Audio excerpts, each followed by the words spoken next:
comentou sobre essa questão, eu não tinha reconhecido que era essa questão, de acordo com a descrição dela. Vamos dar uma olhadinha o que fala essa questão.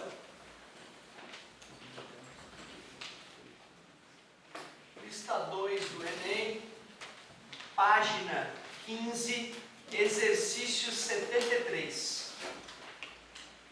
Um brinquedo chamado ludião consiste em um pequeno frasco de vidro parcialmente preenchido com água, que é emborcado, virado com a boca para baixo, dentro de uma garrafa PET cheia de água e tampada.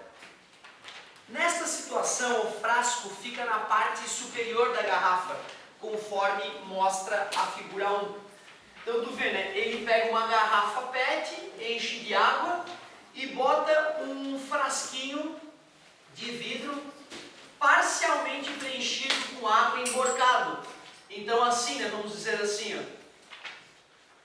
O cara fica parcialmente preenchido com água, mas ele tende a flutuar, já que tem aquela camadinha de ar ali dentro, né? Tem aquela camadinha de ar ali, então faz ele flutuar. Ao apertar a garrafa, o movimento de descida do frasco ocorre porque ele diz que apertando essa garrafa, essa coisinha afunda. Por que isso acontece? Ele tem algumas explicações. Letra A. Diminui a força para baixo que a água aplica no frasco. Não, essa água está empurrando o frasco para cima, né? Por empuxo, né? Se eu diminuir essa força, ele tende a afundar. Diminui a força para baixo. Não, tem que diminuir a força para cima. Certo? Então a letra A não funcionou. Letra B. Aumenta a pressão na parte pressionada da garrafa. Não. Quando eu espremo a garrafa, de acordo com o princípio de Pascal, todos os pontos da garrafa sofrem o mesmo aumento de pressão.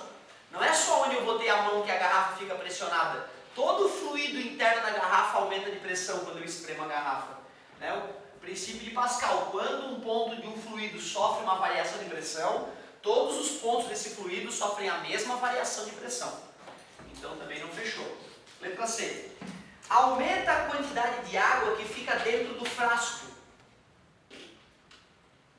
Olha, quando eu espremer isso aqui, a pressão ali aumenta, né? E ao aumentar a pressão, se eu aumentar a pressão daquela camadinha de ar que tem ali dentro, aquele volume de ar vai diminuir, né? E vai permitir que mais água entre ali. E aí, já que vai diminuir a quantidade de ar e vai aumentar a quantidade de água, a densidade daquele cara aumenta. E aí ele tende a afundar. Eu acho razoável essa explicação. Na humildade, vamos olhar as outras. Letra D. Diminui a força de resistência da água sobre o frasco. Diminui a força de resistência da água sobre o frasco. Tu vê, ele está dizendo que força de resistência da água não é um empuxo, né? Porque empuxo não é uma força de resistência, como se fosse um atrito, né? Mas com certeza a força que a água faz no frasco diminui. Agora não acho adequado chamar de força de resistência. A gente nunca chamou isso de força de resistência. Então acho feia essa maneira de escrever. Letra E. Diminui a pressão que a água aplica na base do frasco. Olha, quando o frasquinho está dentro da água e eu espremo a garrafa, todo o frasquinho vai sofrer aumento de pressão. Em volta dele todo vai aumentar a pressão. Então vai aumentar a pressão na parte superior e na parte inferior também. Não vai aumentar a pressão só na parte de baixo do frasquinho. Certo?